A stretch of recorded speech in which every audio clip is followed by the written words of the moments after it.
Welcome to our channel. ఈరోజు మన కథ రావణ్ వైఫ్ పార్ట్ 7. మీ మనసుకు నచ్చే అత్యంత అద్భుతమైన కథ. ఇక కథలోకి వెళ్దామా? రావణ్కి ఎక్కడైనా జాలి, దయ, కరుణ లాంటివి ఏమైనా ఉంటాయా? నువ్వే చెప్పు స్వీటీ అంటూ శ్రీనికను దగ్గరికి లాక్కొని ఆమె తేనెలూరించే ఎర్రటి పెదాలను అందుకొని డీప్గా కిస్ చేస్తుంటాడు. శ్రీనికకు బాధతో కళ్ళ నుండి నీళ్లు ధారలుగా కారిపోతున్నాయి. రావణ్ శ్రీనిక ముఖం వైపు చూసి ఆమె పెదాలను వీచి, ఏంటి స్వీటీ, నీ కన్నీళ్లను చూసి ఈ రావణ్ మనసు కరిగిపోతుందనుకుంటున్నావా? అంత లేదు అంటూ ఆమె బుగ్గలను పట్టుకొని లాగుతూ శ్రీనికను బెడ్ మీదకు తోసేసి ఆమె మీదకు చేరిపోతాడు. ప్లీజ్ రావణ్, నన్ను ఏం చెయ్యకు అని శ్రీనిక తన కన్నీళ్లతో ఎంత వేడుకుంటున్నా కనికరం అనేదే లేకుండా ఆమె టాప్ రిమూవ్ చేయబోతుంటే అప్పుడే ఎవరో డోర్ కొట్టిన సౌండ్ వినబడుతుంది. కన్నయ్య, డోర్ తీ అని సావిత్రమ్మ అరుస్తుంటే రావణ్, మా గ్రానికి ఏం పని లేదు పాట లేదు, మంచి టైంలో వచ్చి డిస్టర్బ్ చేస్తుంది అని కోపంగా అనుకుంటూ శ్రీనిక మీద నుండి లేస్తాడు. రావణ్ లేవగానే శ్రీనిక లేచి కూర్చొని తన చెదిరిన బట్టలను, జుట్టును చేతులతో సరిచేసుకుంటుంది. రావణ్ విసురుగా వెళ్ళి డోర్ ఓపెన్ చేస్తాడు. డోర్ ఓపెన్ కాగానే సావిత్రమ్మ రావణ్ని పక్కకు తోసేసి లోపలికి వెళ్తుంది. రావణ్ సావిత్రమ్మ వెనుక మార్లనే వెళుతూ, ఏంటి గ్రాని అలా తోసేసి వెళ్తున్నా అని చిరుకోపంగా అంటాడు. సావిత్రమ్మ గుర్రుగా రావణ్ వైపు చూస్తూ, ఎవర్రా ఈ అమ్మాయి? వాళ్ళ అమ్మా నాన్నలకు చెప్పే తీసుకొచ్చావా? కొంచెమైనా సెన్స్ ఉందా అని తన నోటికి ఏదొస్తే అది బండబూతులు తిడుతుంది. గ్రాని గ్రాని గ్రాని స్టాప్ ఇట్. ఏంటిది గ్రాని అలా తిడుతున్నావు? తను నాకు నచ్చింది కాబట్టి నేను తీసుకువచ్చాను అని క్యాజువల్గా చెప్తాడు రావణ్. సావిత్రమ్మ, అదేరా నేను కూడా అడుగుతున్నాను. నచ్చితే మాత్రం అమ్మాయికి ఇష్టం లేకుండా వాళ్ళ అమ్మా నాన్నలకు చెప్పకుండా తీసుకొస్తావా? అమ్మాయి కనపడకపోతే వాళ్ళ అమ్మా నాన్నలు ఎంత టెన్షన్ పడతారు? నీకు కూడా 2 చెల్లెళ్ళు ఉన్నారు కదా, వాళ్ళను కూడా ఎవరైనా మనకు చెప్పకుండా తీసుకువెళ్తే అని మాట్లాడుతున్న సావిత్రమ్మ మాటలను రావణ్ మధ్యలోనే ఆపేసి, గ్రాని, నీ నోటికి ఏది వస్తే అది మాట్లాడి నాకు కోపం తెప్పించకు. నేను దేని గురించైనా బాగా ఆలోచించే నిర్ణయం తీసుకుంటానని నీకు తెలియదా అని సీరియస్గా అడుగుతాడు రావణ్. సావిత్రమ్మ, అదేరా నేను కూడా అడిగేది.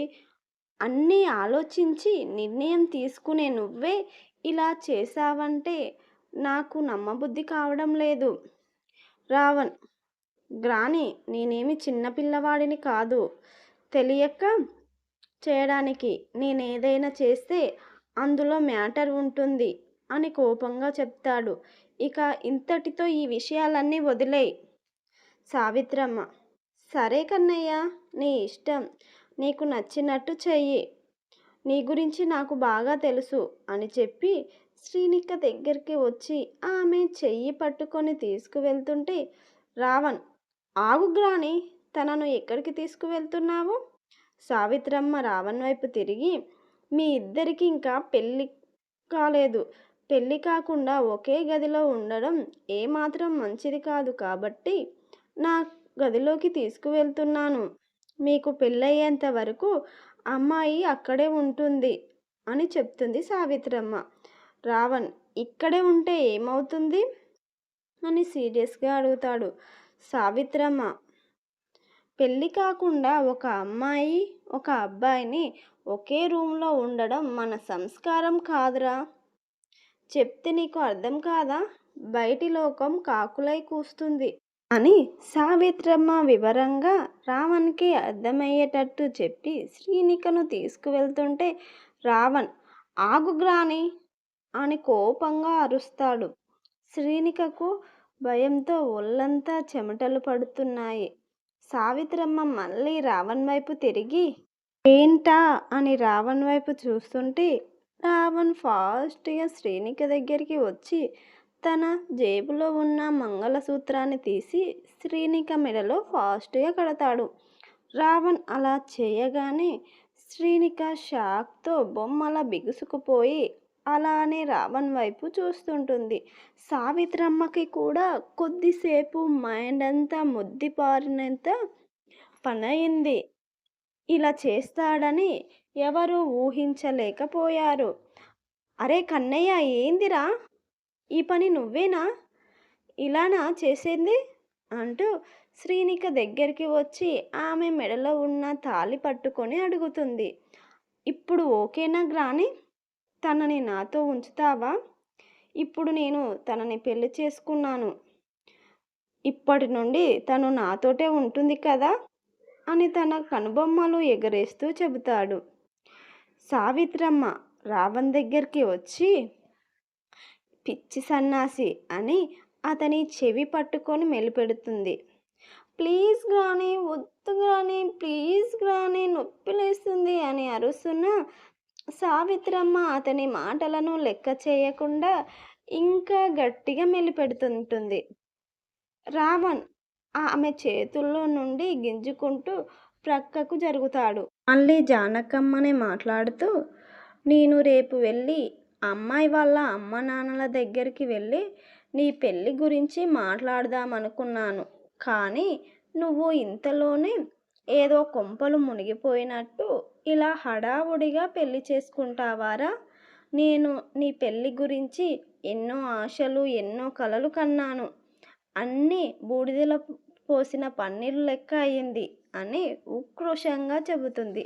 రావణ్ సావిత్రమ్మ వైపు తిరిగి నీకోసం మళ్ళీ గ్రాండ్గా పెళ్లి చేసుకుంటానులే గ్రాని అని తనకి కన్ను కొట్టి చెబుతాడు రావణ్. సావిత్రమ్మ ఇంకా ఏదో మాట్లాడబోతుంటే ఇక నీ నస ఆపవే తల్లి, నువ్వు వెళ్తే మేము మా పని చేసుకుంటాము అని శ్రీనిక వైపు ఓరగా చూస్తూ చెప్తాడు. తర్వాత ఏం జరిగిందో తెలుసుకోవాలంటే నెక్స్ట్ ఎపిసోడ్ వరకు ఆగాల్సిందే. ఈ కథ మీకు కనుక నచ్చినట్టయితే లైక్ చేయండి, షేర్ చేయండి, మీ అమూల్యమైన అభిప్రాయాలను కామెంట్ రూపంలో తెలియజేయండి. ఇలాంటి ఇంట్రెస్టింగ్ కథల కోసం మన ఛానల్ని సబ్స్క్రైబ్ చేసుకోండి friends. Please please please thank you.